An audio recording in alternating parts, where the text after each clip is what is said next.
glad today to introduce the speaker. It's very special because we have worked for a long time with Minette and with Ayala, who is one of the corporate partners of a Global Innovation Management Institute. So Minette Navarrete will be the speaker for today. She is the president of Kickstart Ventures. She will talk about innovation to execution. The struggle is real. The Kickstart Ventures manages the Philippines' largest technology venture capital fund, investing globally in early and basically early stage tech startups via three funds. One is the active fund of Ayala Corporation Technology Innovation Venture Fund, and actually is the Southeast Asia biggest fund and most active corporate venture capital firm. Is basically owned by Globe Telecom, which is the Philippines' leading mobile operator. And actually, she is also the senior vice president at Globe Telecom and a member of board of directors at AdSpark. As well, she co-chairs the Ayala Corporation Innovation Advisory Council. And prior to joining Globe, Minette has held a chief operation officer, and she has been also a CEO in different and various industries, ranging from startups to iconic global companies as L'Oreal, Unilever, and many of these great companies. She was recently included also in Forbes 50 over 50 for 2023, and that's just a great achievement, Minette, right? So I'd like to spotlight Minette here and Ari as well, who will be moderating this session with me. So let me stop sharing the screen and put the faces up in the screen. Minette here. Great. Okay. Thank you, Rila, for the introduction, and Minette, welcome. We're looking forward for an engaging session. Maybe before we start, Minette, if you can share, and perhaps you're planning to cover some of it in your presentation, just a little bit context on Kickstart and kind of your personal journey in innovation that will provide us, some context to the insight you'll share with us. Okay, so I'm going to say the stuff that you're not going to find on LinkedIn. This is something I learned from Mick.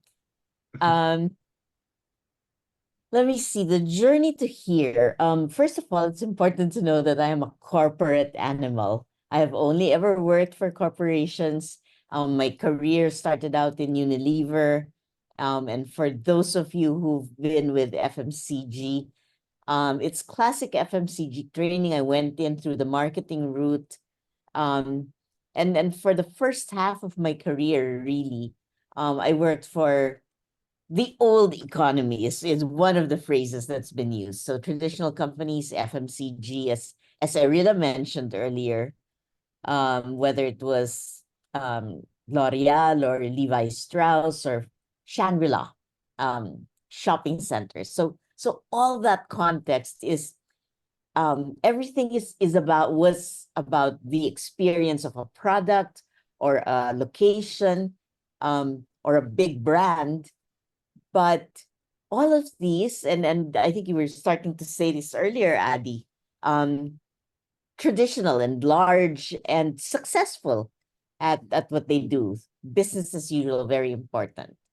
I think my first experiences really with innovation started out as kind of innovation within a particular box, within a brand, within a product.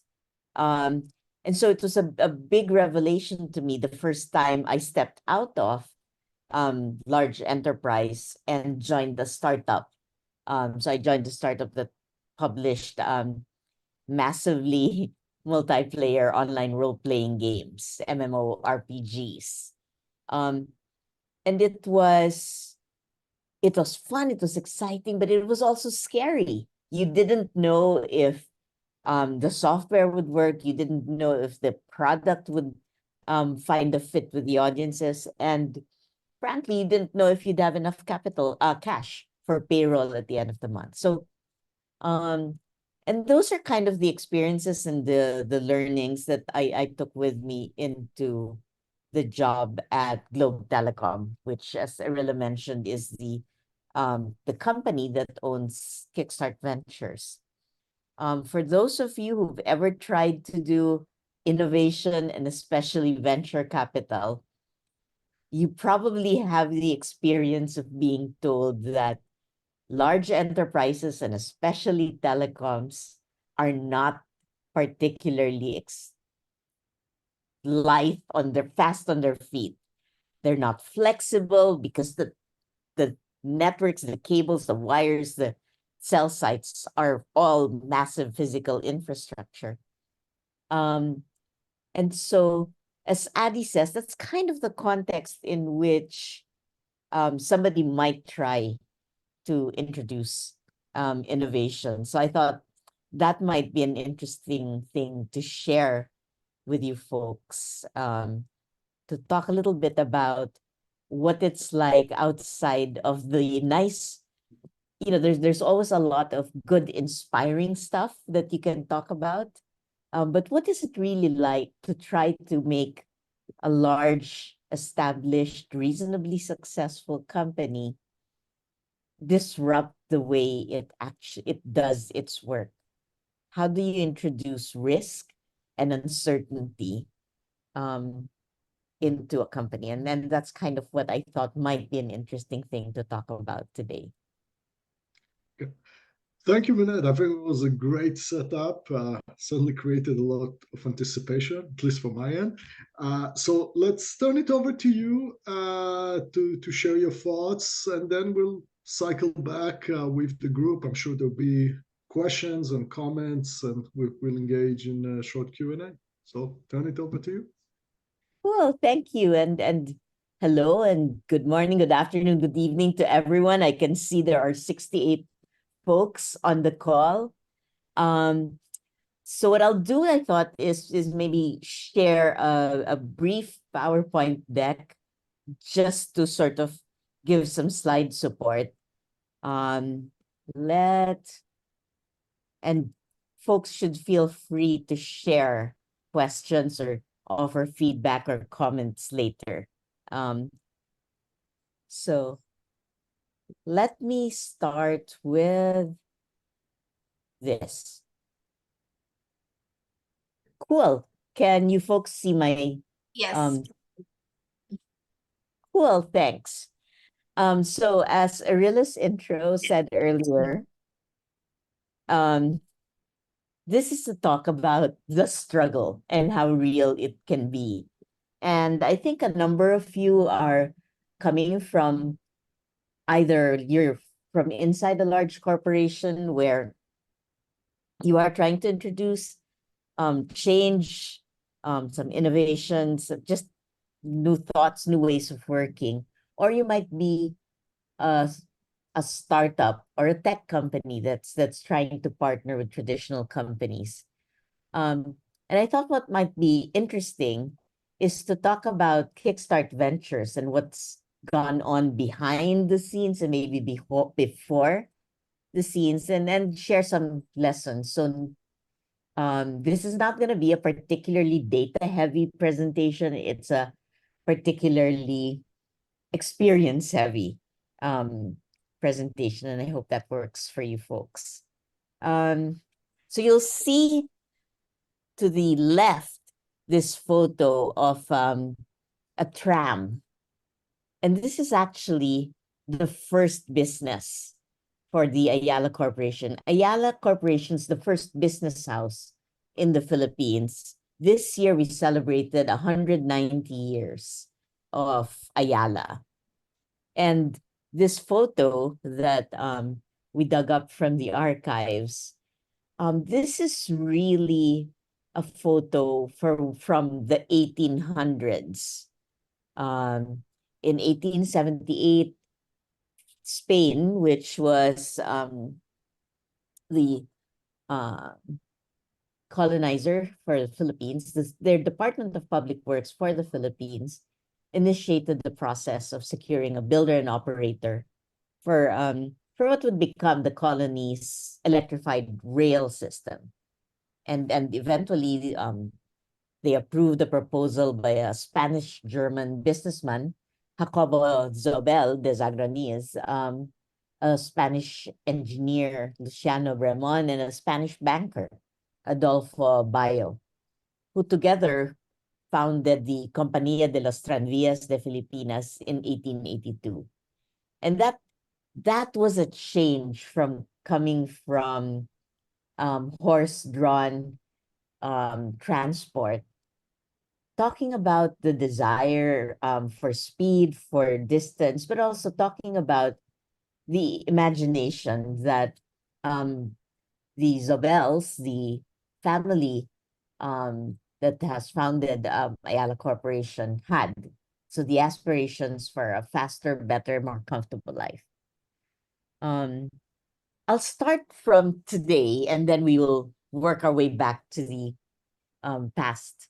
So Kickstart Ventures today, we play a role as an innovation pathfinder and enabler for the Globe Telecom Group, as well as for Ayala Corporation. And I see Vince in the audience. So hi, Vince, and thanks for joining. Great to see you. It's nice to see you. So Kickstart has as a thesis the necessity, the imperative for innovation. And there are different ways that companies innovate, as you know. Our thesis for why venture capital is that venture capital enables us to make early investments in companies where there is not a lot of certainty, so very high risk, very little experience. We make the venture capital investments, we provide support for the companies that we invest in. We try and work to help develop the Philippine innovation ecosystem. Philippines, like most of Southeast Asia, not really seen as kind of the hotbed of innovation. So frequently, people, when you imagine innovation, you're thinking Silicon Valley or Israel or some other places, China.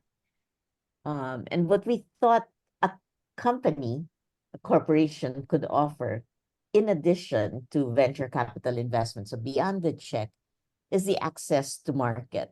Like most of Asia, a big chunk of the economy is driven by large conglomerates, and the Ayala Corporation is one of them in the Philippines. They have business interests in the Philippines and in some places in the region, including Vietnam, Australia, etc. And so access to those companies would offer commercial value for potential partnerships, as well as, frankly, mentorship. Today, we have 3 funds that define the commitment to innovate. So we've had the first 2 funds from Globe Telecom, and you'll see on the slide 2012, 2015, all the way to 2020, where in the middle of the first year of the pandemic, we launched the first conglomerate-wide venture capital fund in the Philippines, so the Active Fund, which Arilla mentioned earlier. And the idea underneath that was having built experience and a degree of expertise doing venture capital investments for Globe Telecom, to then expand and amplify the reach across the Ayala Group. So you see that our LPs, our limited partners, include not just Ayala Corporation, the parent company, but also some of the affiliates underneath that. So Globe Telecom, Bank of the Philippine Islands, AC Energy, AC Industrials. We invest globally. We look for a wide range of things. The commitment to innovate requires that we explore, we experiment. And for our particular purposes, I guess, with the breadth of the limited partners, we've come to express our investment focus as four theses. So four visions of a future positively transformed by technology. So these are kind of four aspects of the future where we believe we can make positive impact through venture capital. The first, the future of data, which we express as the frictionless future. So using data to make transactions efficient, less error prone, more informative, less disinformation. We also talk about the future of work, where technology makes human capital more, not less valuable, shifting from automation that replaces human capital to augmentation. When you think about data, you think about machine learning, you think about ways in which we can make human work less dehumanizing, less dirty, less dangerous, more engaging, and try and upskill the level of productivity and intelligence of the workers that deliver the work. The future of the spaces we occupy, which we call smarter living. And there's also my personal favorite, the future of resource availability and distribution, where new technologies reframe the scarcity of key resources, clean air, potable water, safe, sustainable energy. So we talk about a world of plenty. And our thesis for that is that the scarcities we experience now are not supply issues. They are distribution issues. And technology is supposed to be good for solving distribution problems. So these theses about the future we're building are what guide and inspire us in our work. Quick slide to talk about what we've actually done. So it's a portfolio with 65 investments, 135 founders, 9 countries. We've had 5 exits. We've got a couple of unicorns, Dialpad, and out of the US, and Zendit out of Indonesia. A good range of areas, including enterprise SaaS, which is where we started out from, but branching out into media and content. Wattpad out of Canada, the reading and writing community was our first exit. It was when it was acquired by Naver of South Korea, but also really interesting companies on the sort of other side of the diagonal when you look at sustainability. Clarity, which does granular real-time regulation grade air quality readings, and Roslyn Technologies out of Edinburgh, which produces pluripotent stem cells to create cultivated meat from laboratories. So that's kind of where we are today. But I want to cast our eyes back to 10 years ago. And what I thought might be fun is to share how we started to talk about the innovation imperative at Globe Telecom. So this is actually a slide from a pitch deck that I had presented to the Globe board in 2014, talking about why it was necessary for a telco to begin to look outside telecoms, because globally value would shift away from the networks and the infrastructure and go to what was, at the time, some of you might be familiar with the expression, over the top, whether it was content or search. And then over time, we expected that the use of telecoms infrastructure would shift to more data, whether it was broadband on our phones, to non-human data, AI, etc. We also anticipated that as the industry matured, the market cap and the value of telecoms would over time diminish, while greater value would be ascribed to the companies that were over the top, whether it's the Facebooks or the Amazons or the Googles of this world. In many ways, and particularly for all of Ayala, telco is the canary in the coal mine. It suffers first, and we lose value very quickly if we don't change very quickly. So what we pitched to our board was an innovation thesis about where the sources of value growth were. We were quite candid about the lack of guarantees, the inability sometimes to dimension markets, but the necessity of building optionality, both in the core business and outside. And this little graph that you see on the lower right-hand side of your screen, that's actually from a 2007 presentation I made to the Globe board to talk about how we need to go beyond the core business if we want to enrich and enliven the core business. So that's kind of the history piece. 2014. 10 years later, it's 2024. And how have we executed? And we thought maybe what might be interesting is to share a few lessons from the struggle. And the first one, I guess, is a thought about the necessity of engaging for the long haul. I remember the first time I'd been hired by Globe, and I was supposed to do new business. And there was an assumption that I could magic in the first 3 years $1 billion of revenue. And you kind of have to explain it doesn't work like that. You make a number of experiments, you test, but you also need to know when to pivot. So you commit.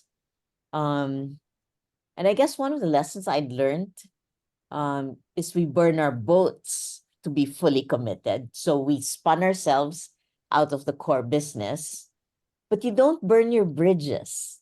You keep the relationships warm. The picture of the three people you see on the left side, those are the three original founders from Kickstart. The guy to my right, left of your screen, is Dan Siazon, who's still with Kickstart. He's been my partner for this enterprise all throughout. And the gentleman to my left, right of your screen, of the photo, is Christian Bessler, who had been with us, imagined the potential, but then over time was invited by Ayala Corporation to join the health initiative. And maybe as a point of comparison, when we launched Kickstart Ventures, the other telco in the Philippines announced a similar innovation initiative to run an incubator. Kickstart, for good or for bad, has had the continuity of Dan and myself all through our 12 years of Kickstart, so 2012. The other telco has just announced, I think, its 5th managing director. So, and that's, I think maybe it's an opportunity to refresh, but it's also tough because you need the time and the patience and the continuity to build innovation. A second thought, and something big for us at Kickstart, deciding with data. And there's also a reminder for us. Our investment committee constantly asks, have you fallen in love with this pitch?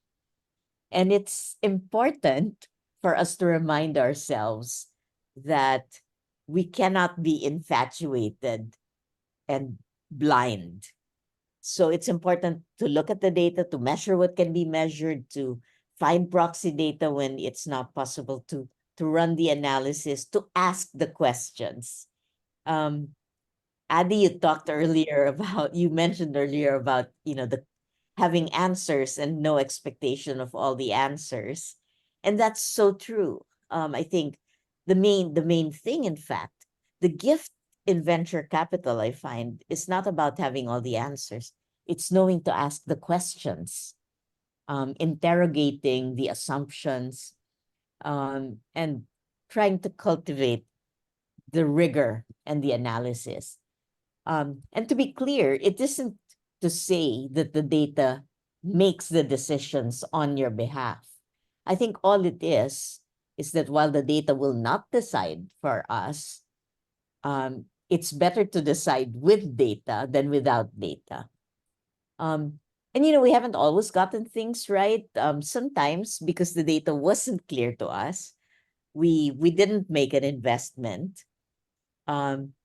Only to find out 2 years later, the company that we passed on was acquired by Facebook, for example, or another one that IPO'd very successfully. So it happens. We're still calibrating, we're still learning, but I suspect the results are still significantly better by using the data that we can find. A third lesson: erring on the side of generosity. So I said earlier, I'd come through a corporate path. And frequently, when you go to the deal negotiation workshops, you're always told, do not leave money on the table. You squeeze as much as you can out of the deal. I think our experience for innovation is especially in the early experimental stage. We have to leave money on the table. We have to be a little more generous. We've had one experience where we crunched the numbers and we thought we actually have to give the founder a higher valuation than what he asked for, because otherwise he would just not have enough of a piece of the business. He would not have enough skin in the game.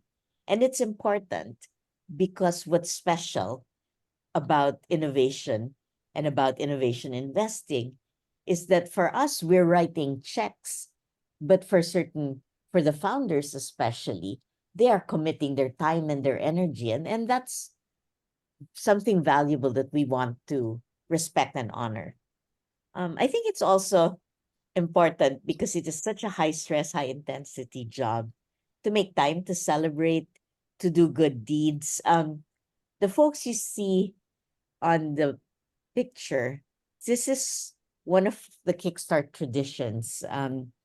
Every Christmas, we will personally design, shop, and pack Christmas hampers to give to our security guards, our janitors, the gardener, to give to the people who make our lives more convenient every day.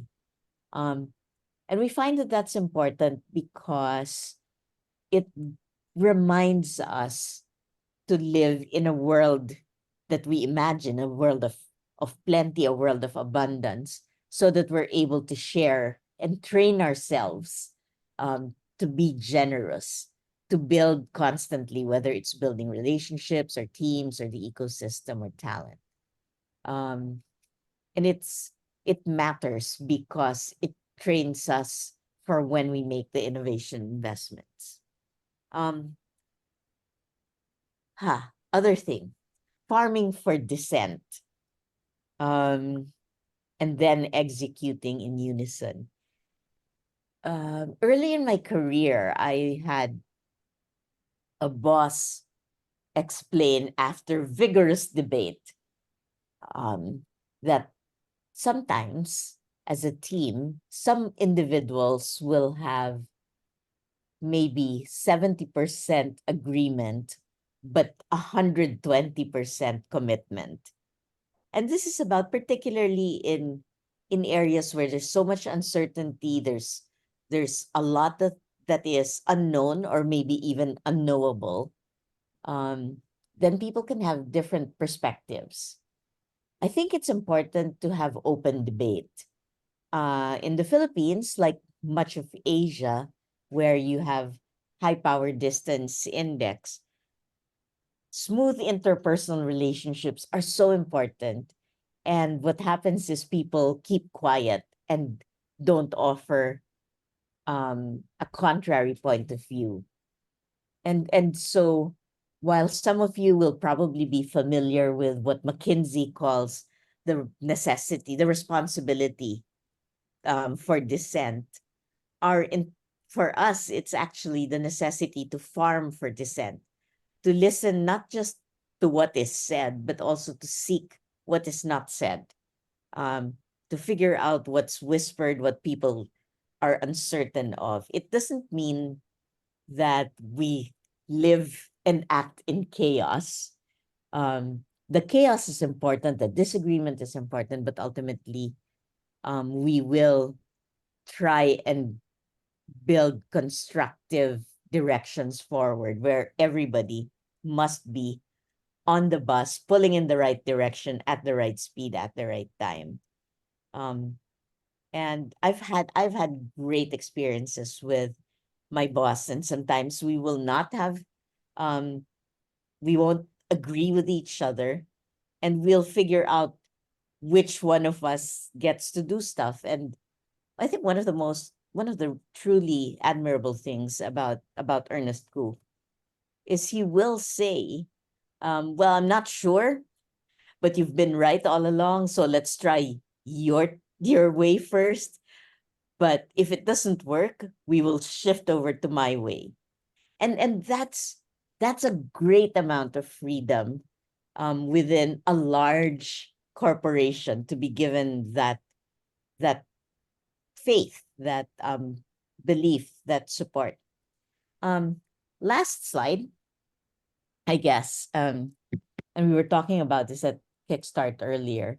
The critical asset is people, and people are the key investment decision. When, as a venture capital firm, we do a lot of research, a lot of diligence. We write 30-page investment memos. We do a similar thing for when we hire people in. We ask ourselves about what they can bring. How different would they make the company? The One of my favorite things in finance in university was then they give you financial statements and you're supposed to guess the industry, because the P&L and balance sheet of, let's say, an airline is going to be very different from the P&L and the balance sheet of, let's say, a soft drink company, or I don't know, a shoe shop. And there is something quite similar about trying to imagine the different things that different people will bring to a company, and how we grow the company, how we make a decision around investing in people, trusting in people. So last week was our 12th year anniversary. We've had a wild ride, and it hasn't always been easy. Particularly, the last couple of years, it's tech winter. And I remember when the pandemic was recognized in 2020, the first thing we did was to go and check on every single company that we had invested in, to test that they were what shape they were in, to understand how we might be able to help. When vaccines started to become available, we organized ourselves to make vaccines available, not just to the company, not just to Kickstart, but also the companies we invested in. And that's actually reflected in the financial statements, the P&L of innovation companies, of startups, and even of the venture capital firm. The biggest expense, the biggest investment for us is actually the people investment. There is no magic potion, there are no special machines, there's no special equipment. At the end of the day, the magic fairy dust is the people. And that, I think, is kind of what makes innovation successful, what makes it enjoyable. So that was what I came prepared to share. Thank you very Right. much. Very inspiring presentation. Thank you. Yeah, thank you, Minette. Certainly lots of questions and lots of insights. Let me kick it off with a couple of questions, and then I'll turn to the group. We already have one question that came from Brett, but before that, I just want to ask about a couple of points you made in your presentation. The first one that really struck a chord with me was you described the fact that Kickstart was sort of independent and kind of broke away a little bit from the corporation, but you talk about the importance of building bridges and maintaining those connections. Can you talk a little bit more about the bridges and what that looked like in terms of kind of still being connecting and engaging with the big machine? So, gosh, Adi, that is an important question, because actually, the fight for independence is probably the biggest fight I fight all the time. There's how do I explain this? We literally decided, and then this was with the Globe Board as well, that we would have we would be a different company, a different legal entity, but also we would have different governance, different processes, different structures, and different culture. And that's important because the artifacts of your culture as well as your environment remind us every day about the kind of work we do. So I think that one, you can imagine the separation. But in terms of bridges, I am still part of the Globe senior leadership team. Mhm. So I still work collaboratively with my colleagues in Globe. And it's great because it means we have access to the folks in product, the folks in network. So sometimes, for example, and when we launched the Active Fund, it meant that we had access to Ayala Corporation. Ernest used to describe this as the access to diligence like no other, because we could ask actual potential customers to offer us a perspective about whether something was usable or not. We've had opportunity, for example, where we were doing diligence on a company that was producing a new type of computer chip, which is not in my wheelhouse. That's not my experience set, and not in anyone in the team. But Ayala Corporation is a microelectronics semiconductor company. And so the CEO would join us. So we invited him to join us and help us do diligence, which meant he would sit in on the meetings, he would ask the questions, he would offer opinion. There was a time we needed to run a test, and one of the factories opened up and allowed us to test software. And we find that kind of access, where we don't live inside these companies, but they will open the door to us, They will answer our questions. I think that kind of balance is a gift. Great. And another short question, then I'll turn it to the group. What really struck a chord with me when you talked about the culture, and you mentioned a couple of elements that are somewhat counter to traditional large corporation, the right to dissent and leave money on the table. Can you talk just a little bit more about how do you can you affect the culture in an organization in a way that it will accommodate innovation? How did you, for example, enable to bring in the right to dissent and leave money on the table to the culture? I get structurally that would be because we were entirely separate as a legal entity. And therefore, as we built the company, we could define our purpose. We could we could make these choices.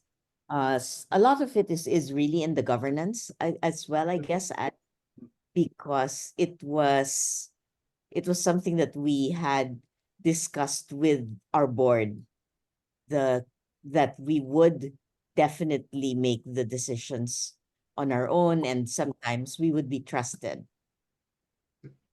Great. Let me turn it over. I know Hitendra want to say a few words, make comments and Minette, questions, how are and you? then we'll turn to the group. Yeah. Hi, Hi, HP. Minette. Good to see you again. It's been a while. It's been a Great. while. It was a great presentation, as always. Minette and I have known each other for a long time. I should And say the innovation theses were influenced by conversations with HP. yeah, well, thanks for saying that. Minette, you've gone through a great journey. I mean, from being a corporate venture partner into becoming almost a standalone private venture capital fund. I mean, you've gone across the spectrum. I want to first just ask the question about innovation management in companies, and how much should corporate venturing be playing a role, and how much should be internal innovation from the organization to drive the growth. So let me simplify the question. Growth is what the company wants, like Ayala, and they've got internal teams to drive innovation growth. And then there is the growth that you're offering by finding opportunities outside and making them available internally. If you were to balance the dollar amount, the dollar investment or the time investment between those two activities, could you suggest a percentage or an amount? You know, this is funny, HP. What a well-timed question. We were talking about this elsewhere. In the past, I remember reading that 2% of gross sales is kind of the benchmark for what enterprises, so corporations, should be investing. We've had a recent check around, I think, the telco industry, and it looks like the number is now 3% of gross revenues is what we see. So 3% of gross revenues for innovation. Okay. Within underneath that, every company will have different techniques and tools, whether it's building from inside, whether it's investing externally, whether it's building a laboratory for experiments. So I think every company decides for itself, but 3% of gross revenues was what we'd seen in the telco industry of late. But Minette, what I've been seeing is today there's about $250 billion in corporate venturing, if not more. So every Fortune 5000 company has created a venture fund of $100 million or more. And when you add it all up, it's huge. It's it's a lot of money. And when you compare that money relative to the innovation management initiatives inside the company, it seems very small. I mean, the funds are much bigger than the investments from innovation management. And my question is, there's a pendulum which goes back and forth, of course. And where is this pendulum? Where does it come back? What's the balance you think? Because you've seen both sides of it. You've seen all of it actually. Yeah, I'm going to guess that maybe from 2023, because of high interest rates, because of tech winter, etc., the pendulum has swung back to building innovation from inside companies. I see Fernando smiling. And that's the environment. So you're right, there are mega funds that have been announced by large corporations. One of the metrics that I've seen industries use to test is the recency of investment, because you can announce a massive fund, but if you're not actually investing, then perhaps it is, I wouldn't say window dressing, but it's nice marketing to say I've got $1 billion.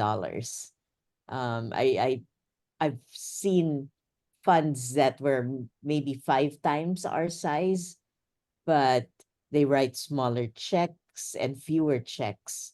And so, you know how it is, announced size matters. But you do have to look at the numbers, is what I find.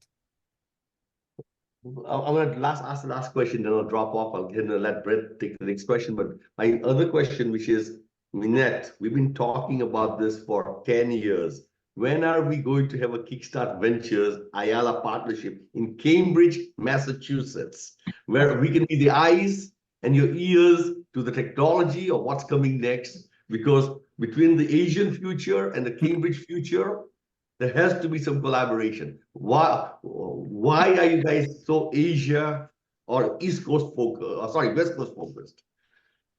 I'm going to hand that over to Vince Tobias in the audience, who probably will have a perspective from the Ayala side. This is something we can take offline, but definitely Boston is a great place to be. That said, Minette's also everywhere. I mean, she's in Boston, she's in Edinburgh, she's in Israel. So I mean, it's definitely a possibility and something we can take up depending on Kickstart's new themes for the next few years. Minette, you always have an office. But HP, I will say, some of it is because we've taken innovation investing step by step, and so every other year, Dan and I have a conversation about, is this the year where we have boots on the ground in the US or boots on the ground in Singapore, and because flights have been easy, and there was, for lots of reasons, we have pushed back on that, because remember, the Ayala, the active fund, is quite recent. So I think, and then much of the interest is still very much around bringing the innovation into Southeast Asia. I think that will change. And I know, HP, you can see around corners, you can see around 2 corners. I think that will change. And the time will come. I want to make sure we make time. I can see Brett's ready, and Brett's got a question. Hi, Brett. Yes, hi, Minette. So I've got a question. So most of my career, I've been on the side of evaluating companies, mostly as a consultant. And now I actually founded one about 3 years ago, and I can see some serious issues. We've got customers, we've got revenue, we can't grow because we don't have money. So you write up a private placement memo and you say, we need $5 million to build out a sales and marketing team. And you know what the answer is by everybody? It's, well, call us back when you have 5 million in revenue. Well, if I had 5 million in revenue, I wouldn't need to raise $5 million, right? And then you've got to wade through all these people who say, oh, I've got $100,000 in the bank. I'm a venture capitalist. And then they want to take meetings with you all the time. And you're spending your whole day with people who, they're not serious anyways. They don't really have much money in there. And I think that was really brilliant with this frequency investing, I think is what you called it. Because a lot of people like the title of venture capitalist, but they don't actually want to invest anything. They just want to hold the money and be a bigwig at conferences and have everybody kissing their, you know what. Any thoughts on, this kind of difficulty in getting past that first hurdle? Yeah, so first of all, Brett, I feel your pain. Usually I find when that's the answer you're getting, it probably means that at the stage where, you're pre $5 million in sales, I would be looking for angel investors rather than venture capitalists. Because the angels, and I've seen angels and super angels write a check more quickly, and maybe it's not a $5 million check, maybe it's a $1 million check. But what many angels bring is the advocacy, the willingness to be an evangelist for you, and the good networks and contacts that they bring. So usually when I see a problem like this, and because we've said, gosh, this is beautiful but too early. What we try to do at Kickstart is we then offer the introduction to angels. There are some angel networks everywhere. For the folks in Singapore, there is well, for the folks in the US, there's Silicon Valley Angels. I know there's Sydney Angels in Australia. I know there's XANet in Singapore. So there are angel networks where what the other thing they do, Brett, is they syndicate, so that precisely that other problem. You don't spend 100 hours in pitch meetings, because that means you're neglecting the business. Yeah. So I hope that But- helps. Cool, thanks. Well, yeah, maybe I'll focus a little more on angels, because what are you going to do? What you gonna do?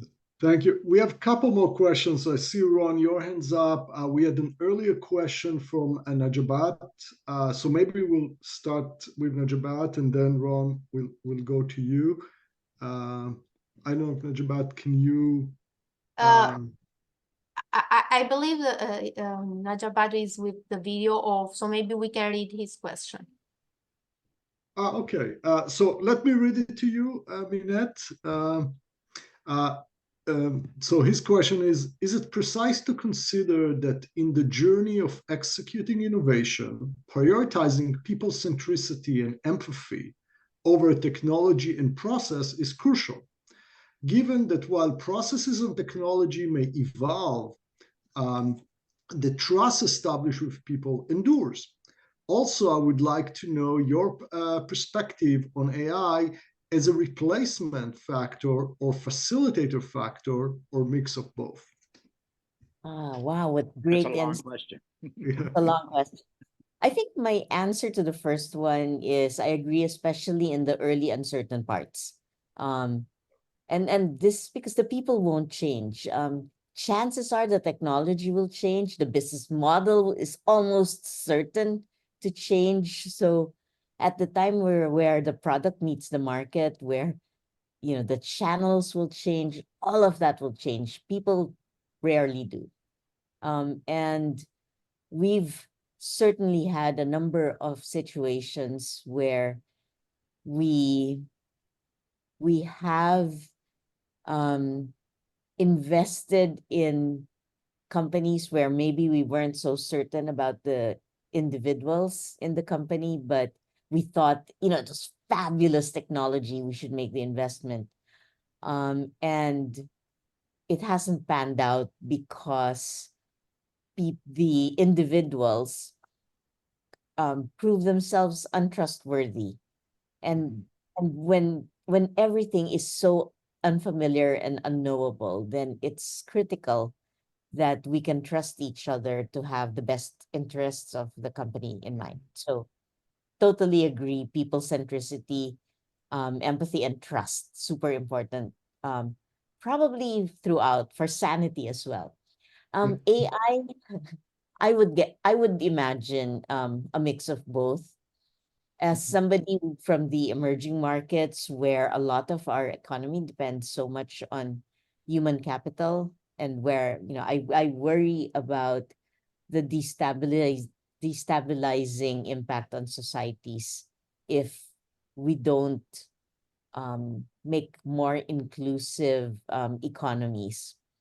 So the hope we hold in our hearts is that we invest in a way that does not destroy human labor, that doesn't make human capital, that doesn't diminish the worth of human capital.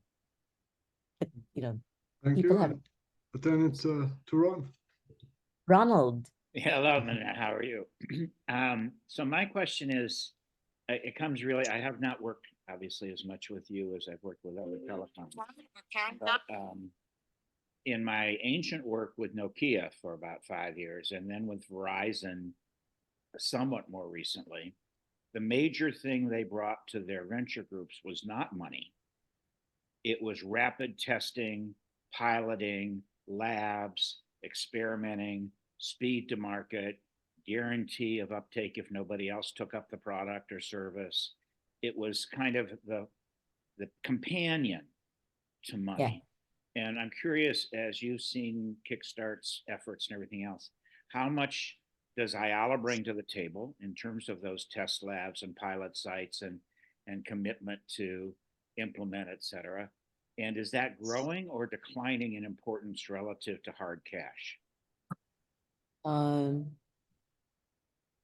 Interesting that you bring this up, because I've frequently said there is always going to be somebody with a bigger checkbook. Cash is a commodity. So what Globe Telecom, what Ayala, what Singtel bring, what we have because of the association with Ayala, Singtel, Globe, is exactly as you say. Frequently, it is not as swift as we would like, because as large companies, I remember Globe, Ericsson will position 12 people in Manila when we're going to test a new part of the network. Amdocs will send people over from Israel, and there'll be a team of 20 as we change our operating system, our backend system. We don't have 20 people to assign from a startup. 20 people is probably all they have. So I think we still have a ways to go to learn how to work where it's so asymmetrical in terms of size.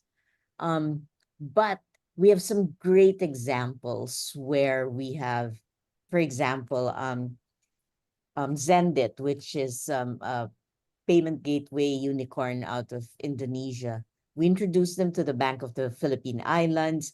And in the beginning, the CTO says, okay, it's a payment gateway like all the other payment gateways. And they bring it in because they have payment gateways. 3 months later, it's like, this is the best we've got. And today there are a number of projects. I think there are maybe 3 or so projects that they are going to do with this particular payment gateway, because of the responsiveness and the creativity. We also have some rather unusual partnerships. We have a company that does logistics to cut the food waste and food cost. Philippines has a lot of involuntary hunger. And there's a company we invested in that is using logistics, data, and modern farming methods to allow farmers to earn more and consumers to pay less, because we've got different layers. And over a dinner that we hosted, the startup founders happened to be in conversation with Fernando Zobel. And they thought, well, we've got all these solar farms and wind farms with AC energy. Maybe some of that land can be used by farmers using modern farming methods to bring to reduce the distance. So today we've got a partnership going between this startup that's doing agri-tech and AC Energy. So the other way that we work with them is there's the assets and resources are brought to bear to create new opportunities for both the startup and the company. And obviously one of the things I've learned to do is to phone people and say, can you give me an R? Because I've got a company in San Francisco that is serving customers in 65 countries, and they don't know how to set up customer care systems. And I have never had anyone say, I don't have time because I'm only asking for 1 hour. So there's a lot of generosity with what people know, and what the talent is one of the key resources we're finding. I hope that helps, Ron. Minette, I see that we are running out of time, but I can't help myself asking a last question, maybe because your speech was really inspiring. Actually, I was wondering, because at GIMI we are talking a lot lately about assessing the innovation potential of the team and of the founder and all this. Is Kickstart really having a tool or a way to assess the innovation potential of the founder or the startup team, or it's just assessing the solution that the startup is bringing to the table, which I know that's normal? No, we do. I have to say, we were talking once about, is there some sort of test? We've tried to understand what background works for what might be a leading indicator for how successful a founder might be, how innovative an executive might be. We've Okay, not found hello. we've not found the tool, but one of the studies we did, we had an intern come through and he ran a correlation study, and exposure to the global world, to whether it means. So in the beginning, we talked about expats and repats.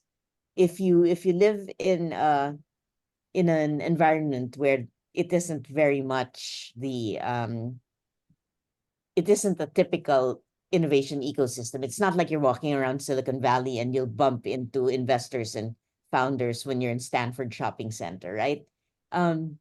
So what happens is expats and repats, people who have dislocated themselves at one time or another in their lives. I think that kind of ability to deal with uncertainty and ambiguity is always important.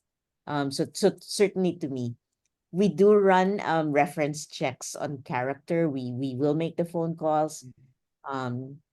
And by and large, the ability to deal with uncertainty, to overcome issues, to stay and be present, is kind of the big initiative, the indicator. The other one, I guess, Arilla, is the ability to attract talent, because at the end of the day, they cannot do it alone. And so the ability to find good talent, the humility to work with others who ought to be smarter and stronger. I think that makes a big difference. Thank you, I hope Minette. No, yes, it answers to my question. Actually, is getting late for you as well. It's 10 or 11 p.m. in Philippines, and thank you for staying till now. And I saw the audience. There were like 97 people hearing to the speech. Maybe what's the last takeaway from this speech, so and for the audience before we wrap up? Oh, I didn't think of that. I guess for me, just get started, just try. I think Certainly for me, I would rather know than not know. I think we owe it to ourselves and to the organizations that we're part of, to make the effort to try to take the risk. And at the end of the day, we will know more. We will have learned what works or what doesn't work. And I think that's worth our effort and our time. Amazing, Minette. Thank you very much. Thank you. Thank you. Thanks for having us. A pleasure.